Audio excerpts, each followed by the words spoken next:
Hey guys, Woods Farm here, Project 222. Just back out in the garage working on the Scout car. Today we're going to be doing some patterning and we're going to be making some calculations of how much material we're going to have to order. After that, we're going to be doing some cutting and some fabricating, starting to work on those rear fenders. So stick around and check it out.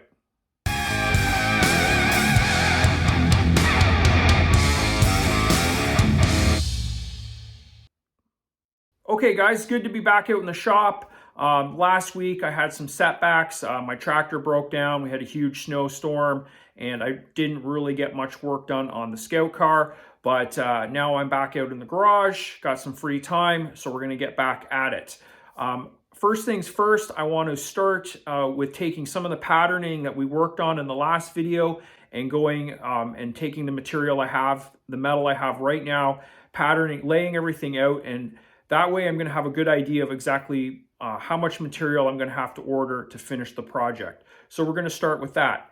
After that, we're actually going to start cutting some of the material out and working on fabricating and putting together the rear fenders. Okay, first thing we're going to do today is we're going to take some of the patterning that I already have. We're going to lay it out on the material that I have left over, and we're going to try to trace everything out, and then I'll be able to have a good idea of exactly what we're going to have to order to finish off the Scout car. So I think these two pieces I'm going to utilize for the fenders. That smaller piece is a thicker piece of material, probably about 1/8, and the larger piece is probably 16 gauge, somewhere in that area. So I think I can get most of the fender pieces out of this. This rear section that folds down for the engine deck, I think I have some 1/4 inch that I can use for this. And the hatches and the doors, I have some 1/4 inch set aside for that as well. So hopefully it'll all work out, but we're gonna find out. Take a look at what we got in the shed. Not much.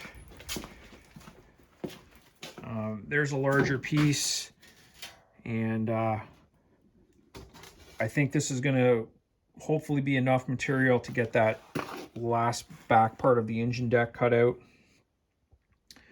And I've got some 1/4 inch there, some smaller pieces. I think that'll work for the hatches, hopefully. Got these two longer pieces of 1/4 inch, but I thought I might be able to use those for the turret, but they're not. I at least need 12 inches. They're not gonna be wide enough. I'm not really sure where I can use this stuff, so maybe I'll find a place for it.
Okay guys, it's the next morning. Got quite a bit of cutting done last night. I've got some more cutting to do today. I'm not going to show you, but basically we've got all those pieces cut out that I patterned, and now I can actually make a calculation for how much material we're going to need to finish up mostly the top deck area and the turret of the vehicle.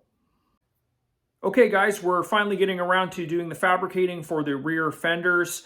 In previous videos, I did a lot of the patterning, so now we're actually starting to cut steel and do some welding. So let's go over to the car and I'll show you what we're working on. I had a couple minor issues with the patterning that I'd previously done, and I changed a few things just to improve it. I'll take you over to the car and explain to you guys what happened. So just starting with the passenger side, the main issue I had was I was using a jig that was setting the distance or the height from the tire using the tire. And there was a bit of a discrepancy from the passenger to the driver's side. And I kind of got ahead of myself and I sort of dismissed that discrepancy. And I went ahead and cut material, which was a bit of a mistake. So now I'm backtracking a little bit to try to fix the problem. Okay, here are the original patterns for the top plate of the fender. This is sort of sets the height from the tire and also is kind of the basis for the rest of the patterning for the fender. And originally with these first patterns, I noticed there was a difference between the passenger side and the driver's side. I dismissed that just knowing that some of the angles and measurements aren't symmetrical from the passenger side to the driver's side. I was sort of setting the height from the tire and using the tire to do that.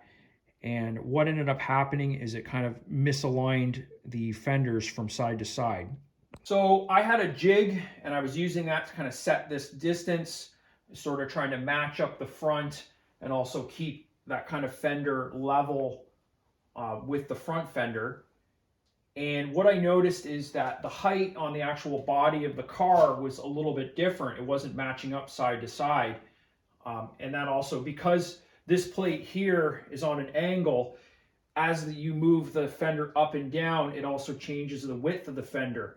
And I think because they weren't set at the same height from the frame and sort of the same position on the body, it was changing that kind of width. I want roughly an inch of overhang, and to get that, this original pattern was wasn't wide enough. So I changed my strategy for setting the position of this top plate. Instead of measuring from the tire, I actually started to measure up from the frame on both ends, and that got me a measurement on both sides that was much more accurate. The drawback to that is I noticed that this now becomes roughly an 8-inch gap. On the other side, it's like a 7-inch gap. 7 inches is a lot closer to the front tires. But this, for some reason, this tire is about an inch lower. I started doing some measurements, and there might be a slight issue with the suspension. There is kind of a difference of about 3/4 to an inch. I don't know if one of the leaf springs on one side is weaker than the other and it's sagging, but ultimately it felt like it was better to use the frame and set the fender instead of the height of the tire to set the fender. So that was sort of a long, complicated explanation of why I had to backtrack a little bit. I'm currently more happy with the position of the fenders as I have it set up now. Unfortunately, I'm going to have to redo some stuff, mostly on the driver's side, I think. So let's get over. We'll start doing some fabricating, and hopefully this thing will come together a little bit quicker now.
Okay, that's the main part of the fabricating for the driver's side fender. I managed to salvage a lot of the material just by making some small adjustments, so that's good.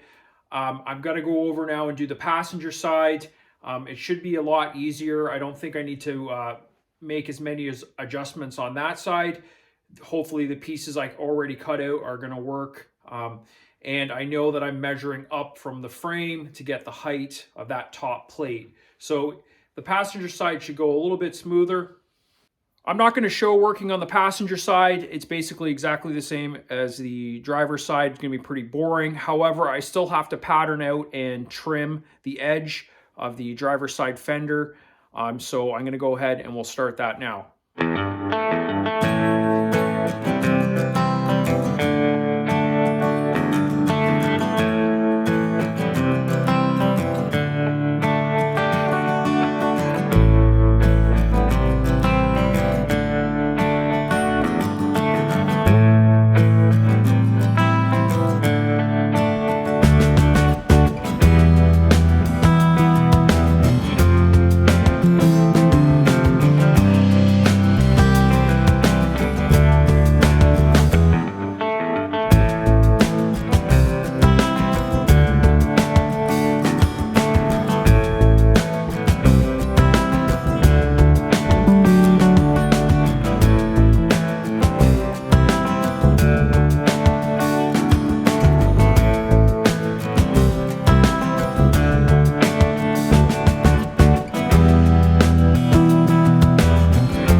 Okay guys, I'm going to wrap this video up here. I've got most of the fenders done on both sides. I still have the trim to complete, and we also have to do all of the seam welding and grind all that flush and smooth. That's going to happen in the next video. If you want to see more videos of Project 222, make sure to like and subscribe. If you have any questions or comments, leave them below. And as always, thanks for watching.